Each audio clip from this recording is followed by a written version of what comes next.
What's up mga kabuhay OFW, panibagong araw at panibagong vlog na naman tayo. At dito tayo sa loob ng compressor room mga kabuhay, no? Kasi nga nagpapalit tayo ng isang oil pump para sa compressor. Kasi nga nung chinik ko siya nung nakarang araw, yung 6, no? Pero 5 pa lang yung compressor dyan kasi hindi pa natapos yung isa, no? Chinik ko siya ay itong isang compressor na to, isa oil pump ay hindi maganda. Kaya nag-suggest na ako o nagpa-request na ako na magpabili. Kaya ito na yung araw na dumating yung pina-request natin at agad-agad ko na siyang ginawa, no? Siyempre bago tayo mag-ano dyan, siyempre naka-off na yung switch niya, yung suction, discharge at saka yung sa oil. Siyempre, hindi naman tayo agad-agad magbubukas dyan. Siyempre, pasingawin muna natin dyan kasi may pressure naman yan. Okay? Hindi tayo basta-basta agad na bubukas lang. Siyempre, may mga pressure yan para safety tayo. Diba? Kasi mahirap na tayo lang din na madadali sa ginagawa natin pag hindi tayo nag-iingat. Diba? At yun na nga mga kabuhay FW. Ano na tayo dyan, no? At mapapansin nyo dyan, si Calvo Dine ay diretso lang siyang nilagay yung pump doon, pero hindi, wala pala siyang gasket. Ayan. Mapapansin nyo dyan sa luma may gasket, pero sa bago niya may gasket din yun, no? Kaya, yun na nga, natatawa na lang ako dyan kasi nga hindi ako naglalagay ng gasket. Hahay, pambihira naman talaga.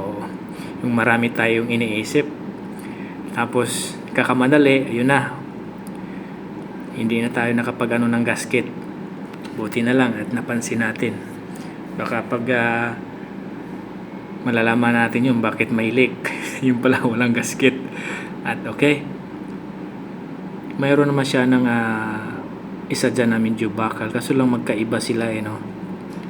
Kaya dito na lang ako sa medyo rubber, no? Rubber na ba? Yung talagang gasket talaga. Maganda yung steel, no?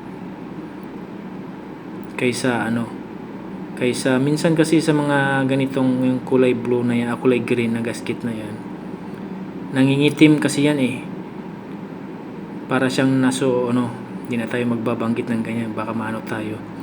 Nangingitim siya, isa yan sa dahilan pag doon yan sa mismong valve plate, siyempre doon yan na isa din yan sa dahilan nakakaano sa valve plate natin, mas maganda talaga yung steel, no, or yung bakal na wag na yung bakal kasi sabihin pa lang nila na talagang bakal talaga, yung steel lang, yung mamanipis para sa mga ganyan. Kasi yung mayroon akong napapansin, lalo na hindi siya gaano yung sukat ng piston niya, no, tapos yung gasket medyo maliit, mapapansin natin yung gilid ng gasket nangingitim.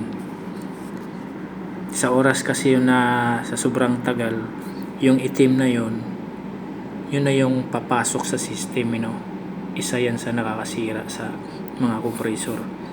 Maganda talaga pag yung gasket kasing size din ng ng piston, no, para pag nagpa-pump siya doon, yung hindi siya Okay, ang dami na nating sinasabi mga kabuhay OFW. Dito lang tayo magpo-focus at maglalagay na tayo ng bolt dyan, no? Pagkatapos naman natin maglalagay ng bolt, siyempre hihigpitan natin yan. Hindi pwede na hindi natin hihigpitan kay delikado tayo dyan. Kaya ingat-ingat na lang, slowly but not surely. English pa, may pa-English pang nalalaman. Ayun na nga mga buhay OFW. Pagkatapos natin dyan, maghihigpit, yung sa luma mayroon namang yung parang pinaka niya sa filter, yun ang magsasaan at yun ang magsusumbong doon papunta doon sa sensor niya, no? Kasi sa oras kasi na marumi yan yung filter, siyempre wala siya masyadong masisense na oil, magtitrip yung oil pump, pati na lahat na yun, isa na yun kasi naka-series na yan, magtitrip yung compressor natin dahil sa wala siyang oil na nasisense dahil marumi, no? Kaya mapapansin natin yan. Pag mga ganyang sitwasyon, alam na, kailangan talaga nating linisan.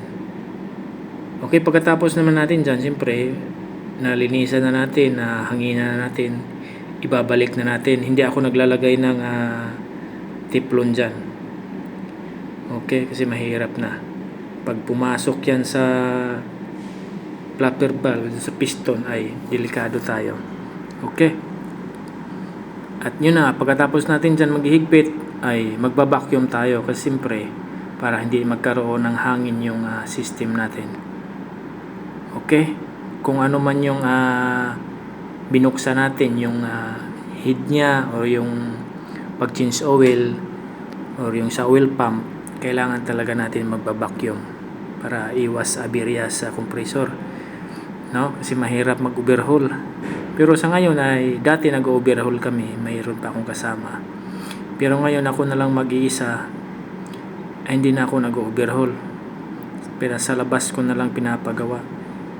Kasi nga minsan may mga time na may trouble sa ibang area, may iiwan ko na naman siya, di ba? Maganda talaga na dalawa